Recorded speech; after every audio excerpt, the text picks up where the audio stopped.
तो बड़ी खबर आपको बताएं कि हिमाचल विधानसभा की कार्रवाई शुरू हो चुकी, जिसकी तस्वीर टीवी स्क्रीन पर आपको दिखा रहे हैं। आपसे कुछ ही देर में मुख्यमंत्री सुक्खू बजट पेश करेंगे।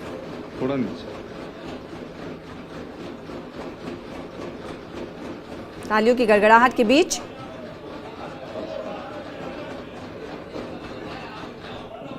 अध्यक्ष, माननीय अध्यक्ष महोदय, आपकी अनुमति से मैं वर्ष 2025-26 का बजट अनुमान प्रस्तुत करता हूं।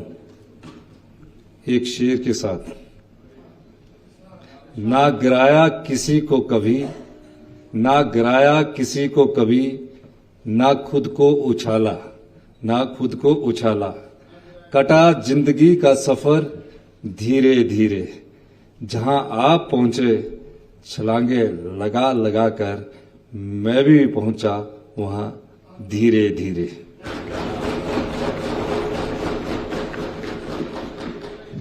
यह हमारी सरकार का तीसरा बजट है।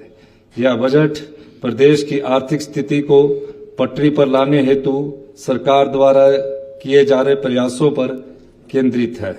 बजट में सभी वर्गों के सर्वांगीण विकास एवं उनके जीवन को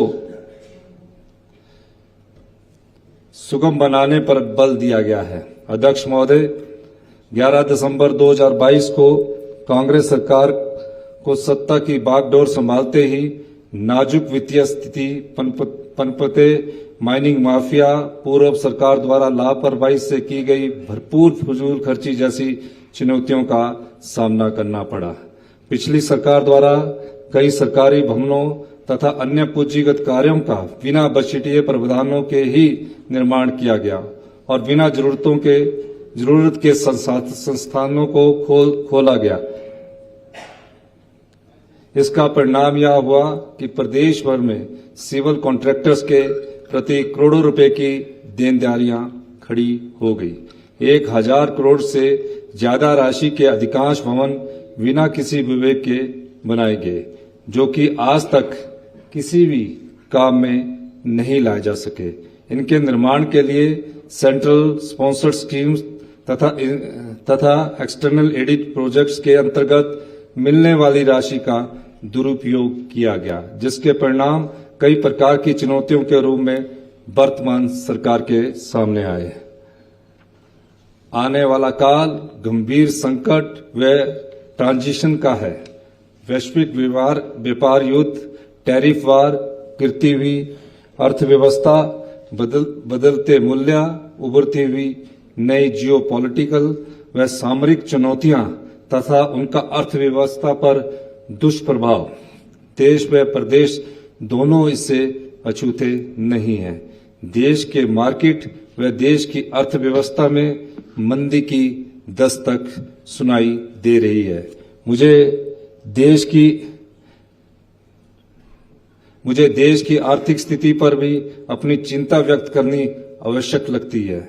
उद्योगों की वृद्धि दर धीमी हो रही है, व्यापार पर असर पड़ा है, रोजगार के अवसर भी घट रहे हैं और निजी खपत में कमी के कारण घरेलू मांग में भी कमी आ रही है। फॉरेन इंस्टीट्यूशनल इन्वेस्टर की भारतीय शेयर बाजार में भारी बिकवाली से आ रही गिरावट से रिटेल इन्वेस्टर का लाखों करोड़ों का नुकसान हो गया है। आरबीआई को भी मुद्रास्फीति और कमजोर रुपये के चलते नीतिगत कठिनाइयों का सामना करना पड़ रहा है और इसका असर महंगाई पर भी पड़ रहा है। कुछ के लिए यह केवल अस्थायी ठहराव है, जबकि मैं इसे दीर्घकालीन चुनौती के रूप में देख रहा हूं। इन सब चुनौतियों के बीच हमारा प्रदेश और भी अधिक प्रभावित हुआ है। एक और जो हमें देय है वह मिल नहीं रहा, जैसे पीडीएनए, बीबीएमबी का शेयर, एनपीएस शेयर के रूप में राज्य सरकार और सरकारी कर्मचारियों का लगभग 9000 करोड़ का फंड केंद्र एनएसडीएल से लेना शेष है। जीएसटी कंपनसेशन पहले ही बंद है और दूसरी ओर अब रेवेन्यू डेफिसिट ग्रांट की टेपरिंग से साल दर साल गिरावट जारी है। बैट के स्थान पर जीएसटी लागू करके व जीएसटी कंपनसेशन देने के बाद भी राज्य सरकार को वर्ष 2023-24 तक कुल 9,478 करोड़ का राजस्व घाटा हुआ है। आरडीजी के मामले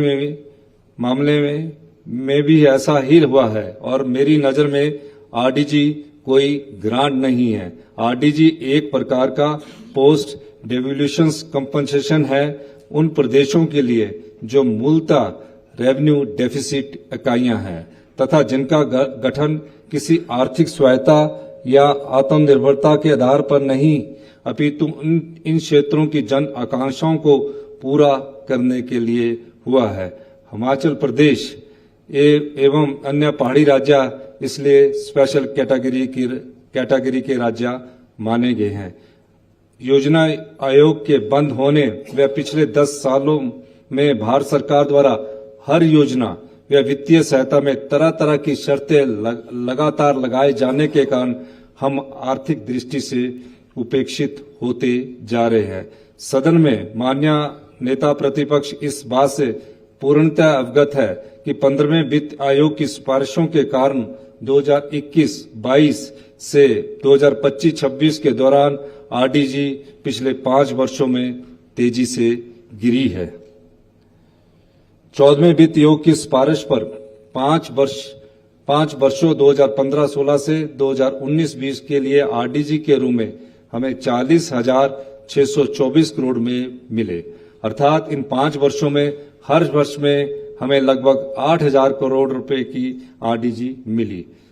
14वें वित्त आयोग की तुलना में 15वें वित्त आयोग में प्रदेश को मिलने वाली आरडीजी 40,624 करोड़ रुपए से घटकर 37,199 करोड़ रुपया हो गई, जो कि यदि मुद्रास्फीति को ध्यान में रखे तो यह आज 30,000 करोड़ रुपए के आसपास बनती है। सदन को इस बात का भी आश्चर्य होगा कि 15वें वित्त आयोग में कुछ ऐसे कारणों से जो बिल्कुल तर्कसंगत नहीं है 2021-22 से 2025-26 तक लगातार हर वर्ष आरडीजी कम की गई।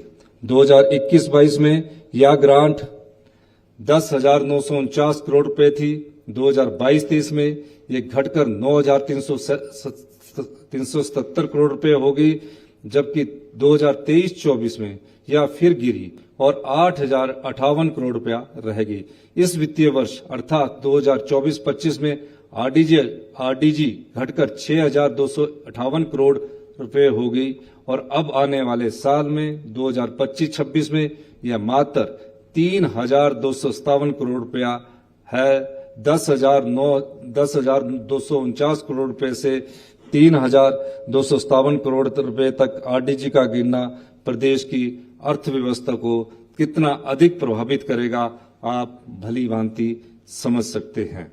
2025-26 का साल हमारे प्रदेश की अर्थव्यवस्था के लिए मेरी नजर में पिछले कई दशकों में सबसे चुनौतीपूर्ण साल है, लेकिन मेरी सरकार प्रतिबद्ध है कि हम इस चुनौती को प्रदेश की जनता, कर्मचारी वर्ग तथा सदन के साथ मिलकर स्वीकार करेंगे और भारत सरकार के समक्ष प्रदेश के साथ अन्याय न हो इस संबंध में अपना पक्ष मजबूती के साथ रखेंगे।